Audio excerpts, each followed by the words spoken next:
I love football, or soccer. From the anticipation days before the game, the pre-game warm-up and team talk, the in-game action, the thrill of a nicely weighted pass that leads to a goal. There's something humanizing about being part of something bigger than oneself. Yet sometimes I show up to games only with my body, while my mind is clouded by oppressive thoughts. This has been my journey with clinical depression. I often show up to the world as an empty shell, seemingly alive, but dying or dead inside. The worst of it was in 2019, when my wife was pregnant with our daughter. My son was at his lowest point. He just confined himself to his room. So one time I asked my other son, I said, you need to go and check on your brother.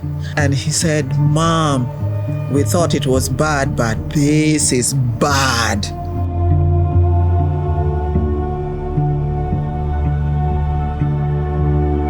Black mental health, I think we are in a crisis. We've ignored it for so long as a community. We just haven't taken this as seriously because we've had to focus on other things in our lives. We're getting wrong messaging from different areas. The church, it says pray about it. Just the messaging that, it's not legitimately a medical issue when it is. Caregiving requires, yes, you need the village, but you also need the energy and you need the finances. There's a lot of financial pressure because at one point we just were living on one income.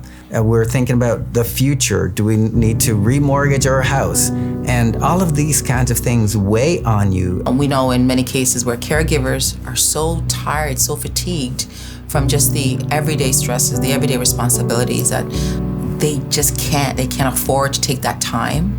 And so that is traumatic. It's another layer of trauma in addition to that intergenerational and systemic trauma that we experience on a regular basis. For a lot of caregivers of elderly folks, a good proportion of them are elderly themselves. So they're seniors, like my mother was. And then caregivers in general also experience stress and burnout and under-resourced, right? Regardless of race. So when you compound all of those things and the ageism, that people experience in their day-to-day lives as seniors, what you end up with is that for a caregiver, there's research to show that just being a caregiver over the time, that stress can increase the likelihood of death by 68%. Black people's mental health is affected because we're dealing with everyday trauma and the reality of living in a system that doesn't prioritize us. And so as a caregiver, you have to get over that extra wall in order to just get basic care. We, I believe, especially in the Black community, we got to talk about it. We have to stop sweeping it under the rug. We have to stop making light of it and making jokes. Oh, well, that's Aunt Peaches, how she is, or, that's Uncle Charlie, and how he gets. If someone is really struggling, it needs to be dealt with. It needs to be talked about. They need to be supported.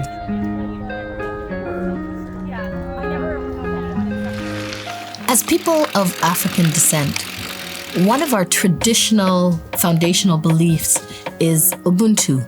We are, therefore I am. That speaks to the importance of a collective vision and a collective action towards each other. And so when it comes to this question of people in our communities that have disabilities or people in our communities that are suffering from mental health challenges, we need to have a solution that sees them as part of us. As a parent, I think you want the very best for your child. You already paint pictures in your mind of what life will be like. But then when you get a diagnosis or you realize that your child is going to have complications, you want to lean on your community for support. And sometimes that support comes in the form of advice, criticisms, and sometimes it can be taken to heart. Our mission at Adinkra Farm is to be a place where we build a sustainable community. And to do that, we have 3 pillars. We reclaim aspects of our traditions, our heritage, and our ways of being. We build institutions, we build community connections, and finally we grow. This is a journey, and you really have to learn to take one day at a time. Some days it might be down to the hour. Dig down into that faith, whatever that means for you. The way moving forward, I think, is for us to come to a community and really amplify the right messaging around mental health and to normalize these conversations around mental health. We have to be talking about these stories. We have to be sharing, approaches and build our village with those who look like us and do not look like us, who is able to support us and help us have a pathway forward.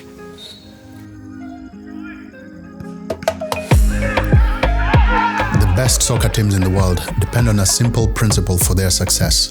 Players are taught to trust the process as they adopt a particular style of play. Once every player buys in, success often follows. As I continue meeting caregivers, I'm learning to trust the collective organizing principle of Ubuntu. This African principle encourages us to resist any instincts to face life alone, and instead to trust that life is better in community. I live with clinical depression, and so far, I've only benefited from sharing my challenges with my community. This is a message I want to share as I continue meeting caregivers across the country.